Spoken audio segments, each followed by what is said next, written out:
59 60 அந்த மாதிரி அந்த சைடுல இருந்து வந்துருக்கீங்களா? வார்டு நம்பர் சொல்லுங்க. என் பேர் புஷ்பலதா. நான் வந்து இங்க ஸ்டாஃப் நர்ஸா இருக்கேன். பிரைமரி ஹெல்த் சென்டர்ல ஸ்டாஃப் நர்ஸா இருக்கேன். இங்க ஒரு ஹெல்த் அண்ட் வெல்னஸ் சென்டர் இருக்கு போஸ்ட் ஆஃபீஸ் பக்கத்துல. அங்கதான் எவ்ரிடே இருப்பேன். ஸ்டாஃப் நர்ஸா இருக்கேன். அங்க வந்து பிரெக்னெண்டா இருக்கவங்களுக்கு பார்ப்போம், குழந்தைங்களுக்கு பார்ப்போம்.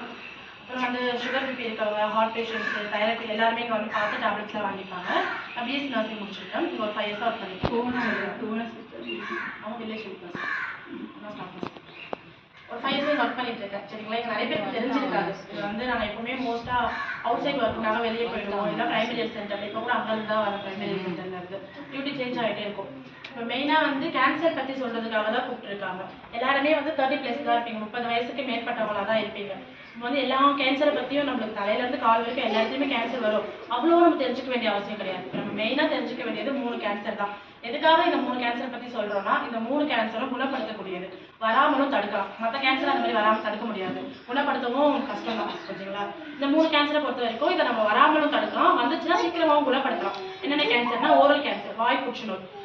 வாய் புற்றுநோய் வந்து சின்னதாக ஒரு புள்ளியாக இருக்கும் போதே அதை நம்ம கண்டுபிடிச்சோம்னா அதை நம்ம ட்ரீட் பண்ணி பெரிய ஆபத்துல இருந்து நம்ம குணப்படுத்துறோம். ஒரு வாயில வருதுன்னா அது மெட்டாஸ்டசிஸ் சொல்லுவாங்க. அங்கிருந்து நகர்ந்து ஒரு உறுப்புக்கா வரும். அது வராம வாய் புற்றுநோயை நம்ம ஈஸியா கண்டுபிடிச்சா ஈஸியா குணப்படுத்திடலாம். ஒருத்தவங்க வாய் புற்றுநோய் வருதுன்னா எதுக்காகலாம் வாய் புற்றுநோய் வரும்?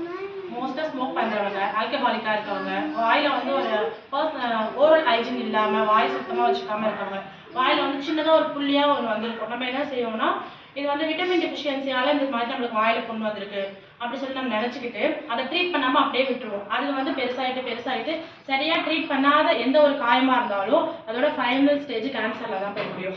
வாய் புற்றுநோயும் அந்த மாதிரி தான். மவுத் அல்சர் நம்ம பி காம்ப்ளெக்ஸ் போட்டா சரியாயிடும் அப்படி சொல்லிட்டு நிறைய பேர் விடுறது தான் கேன்சரா போய் நிற்குது. அதை வந்து மோஸ்டா செங்கல்பட்டு ஜிஹெச்ல பெரிய டாக்டர்ஸ்லாம் இருக்காங்க கேன்சர் பார்க்கறதுக்கு. எப்படி வரும்னா, ஃபர்ஸ்ட் ஒரு ஒயிட் கலர் பேச்சஸ் மாதிரி வரும், அது ரெட் கலர்ல சேஞ்ச் ஆகும். இதுல என்ன ஒரு மோசமான விஷயம்னா, அது உங்களுக்கு வலியே இருக்காது. நம்ம என்ன பண்ணுவோம், கை வலிச்சுதுன்னா ரொம்ப கை வலிக்குது நம்ம உடனே ட்ரீட் பண்ணணும் அப்படின்னு நினைப்போம். ஆனா வலி இல்லாதது இதான் நம்மளுக்கு ஒரு தொந்தரவும் கொடுக்கல, இது எதுக்கு நம்ம ட்ரீட் பண்ணணும் அப்படி சொல்லி விட்டுருவோம். அதனாலதான் நிறைய கேன்சர் ட்ரீட் பண்ணாமலேயே விட்டு பெரிய பிரச்சனையில போய் முடியும். ஓரல் புற்றுநோய் வந்து வாயில் ஏதாச்சும் அடிபட்டு இருந்தாலோ இல்லை வந்து நம்மளுக்கு ஒரு சிலருக்கு வந்து டீத் வந்து ரொம்ப ஷார்ப்பாக இருக்கும், அதோட எட்ஜஸ் பட்டு வாயை புண்ணாயிட்டு இருக்கும், காரம் சாப்பிடும் போது எரியும், மற்றபடி எந்த தொந்தரவும் கொடுக்காது. சம்டைம்ஸ் அந்த புண்ணு வரும், அதுவே சரியாயிடும். அந்த மாதிரி விடுறது தான் மோஸ்ட்டாக கேன்சர் இருக்கிறது. அந்த மாதிரி இருக்கிறவங்க டாக்டர்ஸை பார்த்து இந்த டீத்துக்கு ஒரு கேப் போட்டுக்கிறது நல்லது. இந்த மாதிரி ஆல்கஹாலிக் அதெல்லாம் வந்து அவாய்ட் பண்ணுறது நல்லது. ஓரல் ஹைஜீன் மெயின்டைன் பண்ணுறது நல்லது. அந்த மாதிரி கேன்சர் வந்தாலுமே அதை உடனே ட்ரீட் பண்ணி உடனே அந்த எப்படின்னா கேன்சர்ல நிறைய ஸ்டேஜஸ் இருக்குது, 5 ஸ்டேஜஸ் வரைக்கும் இருக்குது. இந்த ஓரல் கேன்சரை பொறுத்த வரைக்கும் ஒரு சின்ன புண்ணு வந்தோடனே நம்ம பார்த்து ட்ரீட் பண்ணிட்டோம்னா அது ஃபர்ஸ்ட் ஸ்டேஜ்க்கே போகாது, டக்குன்னு அதை முடிச்சிடலாம். அதனால தான் ஓரல் கேன்சரை பற்றி அவேர்னஸ் நிறைய கொடுக்க சொல்லியிருக்காங்க. இப்போ நம்ம ப்ரெசென்ட்டாக பார்க்கும்போது தமிழ்நாட்டில் ஓரல் கேன்சரோட ரேட் தான் ரொம்ப ஹையாக போயிட்டு இருக்கு. அது எதுக்காகனா, நிறைய பேர் சின்ன பசங்கள்ல இருந்து இப்போ இந்த புகையிலெல்லாம் யூஸ் பண்றாங்க, ஒரு சின்ன பாக்ஸ் மாதிரி வாய்க்குள்ள வச்சுக்கிறாங்க, நாக்குக்கடல வச்சுக்கிறாங்க. இதெல்லாம் பிள்ளைங்க தெரியாம பண்ணி சின்ன பிள்ளைங்களுக்கே ஓரல் கேன்சர், ஈவன் இந்த 18 இயர்ஸ்ல இருக்க ஓரல் கேன்சர் கேஸ் கூட நம்ம பார்த்துருக்கோம். 18 வயசுல இருந்தே இருக்காங்க. அதனால நீங்க தெரிஞ்சவங்களுக்கு தெரியாதவங்களுக்குலாம் வாயில புண்ணுனா சாதாரணமா விட வேண்டாம். டக்குன்னு பாத்தீங்கன்னா சின்ன டேப்லெட்லேயே அதை குணப்படுத்திடும். ஆன்டிபயோட்டிக் கொடுத்து அந்த புண்ணை ட்ரீட் பண்ணா அது கேன்சர்ல போய் நிற்க போறதே கிடையாது, டக்குன்னு முடிச்சிடும். அதனால ஓரல் கேன்சரை பத்தி எல்லாமே தெரிஞ்சு வச்சுக்கணும். ரெண்டாவது நம்ம பேச போறது வந்து மார்பக புற்றுநோய். இது பெண்களுக்கு 18 வயசுக்கு மேற்பட்டவங்களுக்கு மார்பக புற்றுநோய் பரிசோதனை வருஷத்துக்கு ஒரு முறை செஞ்சுட்டோம். இது கவர்மெண்ட்ல வந்து சொல்லியிருக்காங்க, தமிழ்நாடு அரசு சொல்லியிருக்காங்க. ஓரல் கேன்சர் வந்து 18 வயசுக்கு மேல இருக்க எல்லாருமே பண்ணணும். ஆனா இப்ப அப்படிலாம் கிடையாது, 10 வயசுக்கு மேல இருக்க பிள்ளைங்களே புகையிலெல்லாம் யூஸ் பண்றாங்க. இருந்தாலும் 18 வயசுக்கு மேல இருக்கவங்களுக்கு நம்ம ஓரல் கேன்சர் வராம ஸ்கிரீன் பண்ணிக்கிறது நல்லது. ஸ்கிரீனிங் மீன்ஸ் நீங்க கூப்பிட்டு வந்து ஹாஸ்பிட்டலில் காமிச்சிங்கன்னா அவங்க டார்ச் அடிச்சு வீட்டில் கேர்லெஸ்ஸாக இருப்பீங்க. ஆனால் ஹாஸ்பிட்டலுக்கு வந்தால் சின்ன புண்ணு இருந்தாலும் நான் உடனே ரெஃபர் பண்ணி ஜிஹெச் காமிச்சிடுவோம். அவங்க ட்ரீட் பண்ணி பயாப்சி பண்ணி அதை ட்ரீட் பண்ணிடுவாங்க. ஆனால் மார்பக புற்றுநோய்ன்றது வந்து 30 வயசுக்கு மேலே இருக்க எல்லா பெண்களுக்குமே மார்பக பரிசோதனை மேற்கொள்ளும்.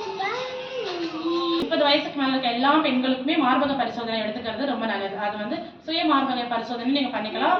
கிளினிக்கல் பிரெஸ்ட் எக்ஸாமினேஷன் சொல்லிட்டு நம்ம ஹாஸ்பிட்டலில் பண்ணணும், அதுவும் பண்ணலாம்.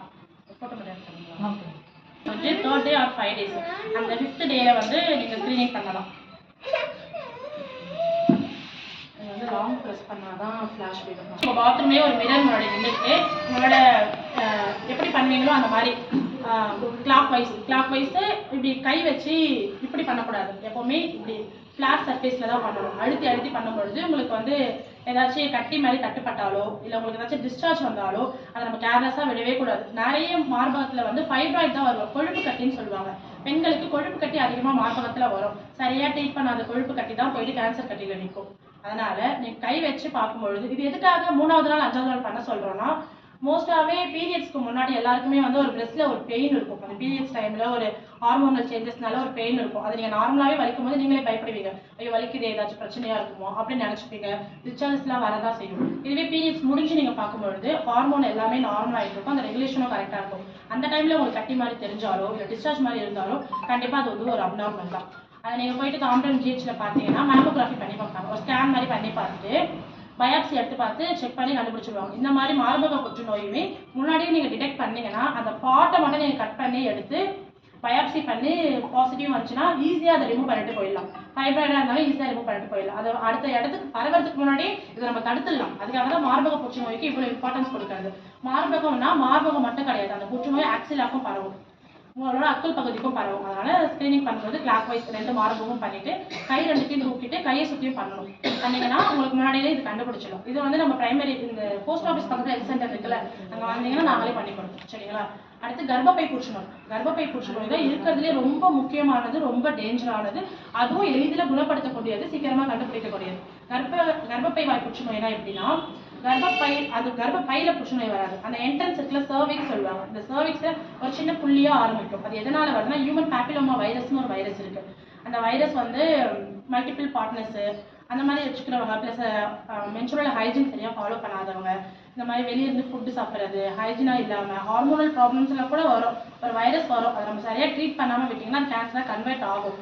அதுக்கான சிம்டம்ஸ் என்னன்னா, உங்களுக்கு அந்த அதிகமாக டிஸ்சார்ஜ் ஆகிட்டு இருக்கும். டூரிங் இன்டர்கோர்ஸ் உங்களுக்கு நிறைய ப்ளீடிங் ஆகும். இந்த மாதிரி உடல் உறவு கொள்ளும்பொழுது நிறைய ப்ளீடிங் ஆகும். அது இல்லாமல் டிஸ்சார்ஜும் அதிகமாக வந்துட்டே இருக்கும். இந்த மாதிரி வரும்பொழுதுல இதை நம்ம நார்மலாக நினைக்கூடாது. நம்மளுக்கு வந்து இரகுலர் பீரியட்ஸ்லாம் அப்படி இருக்குது, இப்போ கொஞ்சம் பீரியட்ஸ் ஆகுது அப்புறம் கொஞ்சம் பீரியட்ஸ் ஆகும் அப்படின்னு நினைக்கவே கூடாது. இந்த மாதிரி அப்நார்மல் டிஸ்சார்ஜ் வந்தாலும், பெயின்ஃபுல் டிஸ்சார்ஜ் வந்தாலும், வலி இருக்கும் போது டிஸ்சார்ஜ் வந்தாலும் இது எல்லாமே நம்ம போயிட்டு பார்க்கணும். பார்க்கும்பொழுது ஒரு சின்ன சொல்யூஷன் வச்சு உங்களோட சர்வீஸை செக் பண்ணி பார்ப்பாங்க. நம்ம பிரைமரி ஹெல்த் சென்டரில் பண்ணுவோம், ஜிஹெச்சில் பண்ணுவோம், எல்லா ஹாஸ்பிட்டலுமே பண்ணுவாங்க. இன்னும் ஒரு 1 மந்த்தில் நம்மளும் பண்ண ஸ்டார்ட் பண்ணிடுவோம். பக்கத்துலையும் பீரியட்ஸ் வந்து 2 days வந்து நார்மலா அப்நார்மலா அது உங்களோட ஹெச்பி செக் பண்ணி பார்க்கணும், டிஎஸ்எஸ் செக் பண்ணி பார்க்கணும், ப்ளஸ் நீங்கள் வந்து ஒரு பிசிஓடி இருக்கா சொல்லிட்டு ஒரு ஸ்கேன் பண்ணியும் பார்க்கணும். இது எல்லாமே நார்மலாக இருந்துச்சுன்னா, இப்போ ஒருத்தவங்களுக்கு இரகுலர் பீரியட்ஸ் ப்ளஸ் ஃப்ளோ கம்மியாக வருது. இப்படி வர்றதுக்கான காசஸே 3 தான். ஃபர்ஸ்ட் பிரைமரி காசஸே ஹெச்பி தான். ஹீமோகுளோபின் கம்மியாக இருக்கவங்க, ரத்தத்தோட அளவு கம்மியாக இருக்கவங்களுக்கு பீரியட்ஸோட லெவல் கம்மியாக தான் இருக்கும். சரிங்களா? ப்ளஸ் தைராய்டு இருக்கவங்களுக்கு இரகுலர் பீரியட்ஸ் இருக்கும், ப்ளஸ் பீரியட்ஸோட அமௌண்ட்டும் கம்மியாக தான் வரும். ஃபைப்ராய்டு சொல்லுவாங்க, ஃபைப்ராய்டு யூட்டர்ஸ், குட்டிக்குட்டியாக நீர் கட்டிகள் இருக்கும். அது இருக்கவங்களுக்கு அந்த மாதிரி கட்டிக்கு என்ன பண்ணுறது? நீர் கட்டிக்கு எக்ஸசைஸ் பண்ணணும், அதுதான் ரொம்ப இம்பார்ட்டன்ட். அவுட் சைட் ஃபுட் எல்லாம். பிரஸ்ட் கேன்சருக்கு சிம்டம்ஸ் வந்து உங்களுக்கு வந்து பெயின்ஃபுல் டிஸ்சார்ஜாக இருக்கும். டிஸ்சார்ஜ் வரும்பொழுது மில்க் டிஸ்சார்ஜ் வரும், அதுலேயே ஒரு ப்ரௌனிஷ் டிஸ்சார்ஜ் வரும். பெயின் டிஸ்சார்ஜ் ஆகும்போது பெயின் இருக்கும். உங்களோட நிப்பில் நீங்கள் ப்ரெஸ் பண்ணி பார்க்கும்போது அதில் வந்து ப்ரௌன் கலரில் வரும், ஒயிட் கலரில் வரும், ஈவன் க்ரீன் கலரில் கூட வரும், எல்லோயிஷாவும் வரும். எல்லோயிஷாக வர்றது வந்து பைல் டிஸ்சார்ஜ் சொல்லுவாங்க. இந்த மாதிரி ப்ரௌனிஷாக வர்றது, க்ரீனிஷாக வர்றதுல அப்நார்மல் டிஸ்சார்ஜ். மில்க் டிஸ்சார்ஜ் யாருக்கு வரும்னா, ப்ரெக்னெண்ட்டாக இருக்கவங்களுக்கு மோஸ்ட்டாக மில்க் டிஸ்சார்ஜ் வரும். ப்ரெக்னெண்ட்டாக இருக்கும்போது நம்ம இதெல்லாம் பண்ண வேண்டிய அவசியமும் கிடையாது. சரிங்களா? இதெல்லாம் வந்து ஒன் ஆஃப் த சிம்டம்ஸ். அப்புறம் உங்களுக்கு கை வைக்கும்போது கட்டி மாதிரி இருக்கும். கட்டி வந்து மூவபிளாக இருக்கும், அவங்களோட எலும்போட அட்டாச் ஆகிருக்கும். நீங்கள் கை வச்சு கேட்கும் போது இப்படி இப்படி மூவ் ஆகும், ஆனால் அந்த கட்டி அதே இடத்துல தான் இருக்கும். அந்த மாதிரி இருக்கிறது ரொம்ப டேஞ்சரானது. உங்களால் கை வச்சா அது பார்க்க முடியும் எவ்வளோ பெருசாக இருக்குன்னு சொல்லிட்டு.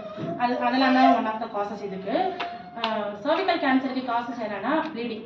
ஃபர்ஸ்ட் காசஸே ப்ளீடிங் தான். அப்புறம் வந்து ஃபவுல் ஸ்மெல் வரும். பீரியடே ஆகாமல் இருக்கவங்க அவங்களும் டைராய்டில் இருக்க டேப்லெட் எடுத்துட்டு இருக்காங்க.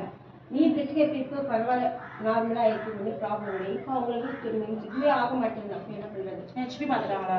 எல்லாம் பார்த்துக்கலாம். ஹெச்பி வந்து 12 to 14 இருக்கணும் ஃபீமேல்ஸ்க்கு. தைராய்டு வந்து 45 days ஒன்ஸ் தைராய்டு டெஸ்ட் பார்க்கணும். எவ்வளோ amount of thyroxine or thyroid tablet எடுக்கிறாங்க, அதோட டோசஸ் சேஞ்ச் பண்ணணும்.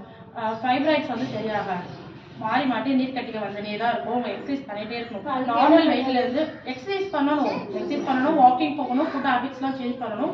கம்ப்ளீட்டாக சுகர் கட் பண்ணுறது நல்லது, கார்போஹைட்ரேட்ஸ் கட் பண்ணுறது நல்லது, ஹெல்த்தி ஃபைபர் டயட்டாக எடுத்துக்கிறது நல்லது. மெட்டபாலிக் ப்ராப்ளம்லாம் இப்போ மோஸ்ட்டாக பிசிஓடி இருக்கவங்களுக்கு டயபெட்டிக் வருதுன்னு சொல்லிட்டு ஒரு ரிசர்ச்சில் கண்டுபிடிச்சிருக்காங்க. மெட்டபாலிக்கும் அஃபெக்ட் பண்ணும், ஹார்மோனல் ப்ராப்ளம்ஸும் வரும். இப்போ ஃபைப்ராய்டு யூட்டர்ஸ் இருக்கவங்களுக்கு ஹார்மோனல் ப்ராப்ளம் நிறைய வரும். தைராய்டு மட்டும் ஹார்மோன் ப்ராப்ளம் கிடையாது. ஈவன் டயபெட்டிக்கும் ஒரு ஹார்மோனல் ப்ராப்ளம் தான். இன்சுலின் டிஃபிஷியன்சியால் தான் டயபெட்டிக்கும் வருது. அதனால இதெல்லாம் நம்ம ரெகுலராக பார்த்துட்டே இருக்கிறோம். இப்போ நீர்க்கட்டி வந்து எந்த அளவில் இருக்குன்னு பார்க்கணும். அந்த அளவுல இருந்து அது குறைஞ்சிருக்கா, அந்த அளவுல இருந்து ஏறி இருக்கா, இதை பற்றி நம்ம கம்பேர் பண்ணி பார்க்கணும். மந்த்லி ஒன்ஸ் டெஸ்ட் பண்ணி பார்க்கணும், ஸ்கேன் பண்ணி பார்க்கணும். ரெகுலர் வாக்கிங் போகணும். இப்போ நார்மலாக இருக்க நம்ம எல்லாருமே வந்து 30 நிமிஷம் வாக்கிங் போனால் போதும். ஆனால் இவங்க இருக்கவங்க வந்து கொஞ்சம் ஹெவி வாக்கிங், ஒரு 45 minutes morning or evening walking போகணும். அதுலேருந்து அவங்க வெயிட் சேஞ்சஸ் பார்க்கணும், ஒரு சார்ட் மாதிரி மெயின்டைன் பண்ணலாம். இது எல்லாமே கரெக்ட் பண்ணிட்டு அவங்களுக்கு irregular பீரியட்ஸ் இருந்து அப்படி இருக்க வாய்ப்பே கிடையாது. அது ரெகுலராக ஆகிடும். சரிங்களா? அந்த மாதிரி பிசிஓடிக்குன்னு சொல்லிட்டு ட்ரீட்மெண்ட்லாம் ஸ்பெசிஃபிக்காக எதுவுமே கிடையாது. நீங்கள் எந்த டாக்டர் போய் பார்த்தீங்கன்னாலுமே ஒரு மெட்ஃபார்மின் டேப்லெட் கொடுப்பாங்க, ப்ளஸ் உங்களை வாக்கிங் போங்க, டயட் எடுங்க, ஹெல்த்தி டயட் ஃபாலோ பண்ணுங்க, அவுட் சைட் ஃபுட் அவாய்ட் பண்ணுங்க, இதுதான் சொல்லுவாங்களே. இதுதான் ரொம்ப மெயின். என்ன சொல்லிட்டு வரோங்க, சர்விக்கல் கேன்சர். சர்விக்கல் கேன்சர் வந்து நீங்கள் இந்த மாதிரி டிஸ்சார்ஜாக இருக்கும்போது போய் பார்த்தீங்கன்னா வயான்னு சொல்லுவாங்க. ஒரு அசிட்டிக் ஆசிட் வச்சு சர்விக்ஸ் அந்த என்ட்ரன்ஸ் எப்படி இருக்குன்னு சொல்லி செக் பண்ணுவாங்க. நார்மலாக இருந்துச்சுன்னா எந்த பிரச்சனையும் இல்லை. 3 வருஷத்துக்கு அப்புறம் திரும்ப அதை டெஸ்ட் பண்ணால் போதும். இல்லை அதில் உங்களுக்கு ஒயிட் பேச்சஸ்லாம் இருக்குது அப்படின்னா இன்னொரு ஒரு டெஸ்ட் பண்ணுவாங்க. அதுலேயுமே உங்களுக்கு இருக்குன்னா ஒரு கோன் பயாப்சின்னு சொல்லுவாங்க. எந்த இடத்துல ஒயிட் பேச்சஸ் இருக்கோ அதை மட்டும் ரிமூவ் பண்ணி எடுத்துகிட்டு போயிட்டு அதை டெஸ்ட் பண்ணி பயாப்சி பண்ணி பார்ப்பாங்க. அது என்ன மாதிரி ஒயிட் பேச்சஸ் சொல்லிட்டு அதில் என்னன்னு சொல்லி கண்டுபிடிச்சாங்கன்னா ஜஸ்ட் உங்களுக்கு அந்த பார்ட்டை மட்டும் கட் பண்ணி எடுத்தாலே உங்கள் சர்விக்கல் கேன்சர்லேருந்து உங்களுக்கு காப்பாற்றிடலாம். அப்படி இல்லைன்னா தான் அந்த சர்விக்கல் கேன்சர் அப்படியே ஸ்ப்ரெட் ஆகிட்டு யூட்ரஸ்க்கு போகும், ஓவரிக்கு போகும், அப்படியே அடுத்த பார்ட்டுக்கும் பரவ ஆரம்பிச்சிடும். லிவர், லங்ஸு இன்னும் சொல்லிட்டு ஒன்று தான் பரவ ஆரம்பிச்சிடும். அதனால நம்ம இந்த என்ட்ரன்ஸ்லேயே பார்த்துட்டோம்னா அந்த கேன்சரை நம்ம முற்றிலுமா சரி பண்ணிடலாம், குணப்படுத்திடலாம். இதுதான் இந்த கேன்சரை பற்றி. இதில் உங்களுக்கு ஏதாச்சும் டவுட் இருக்கா? ஏதாச்சும்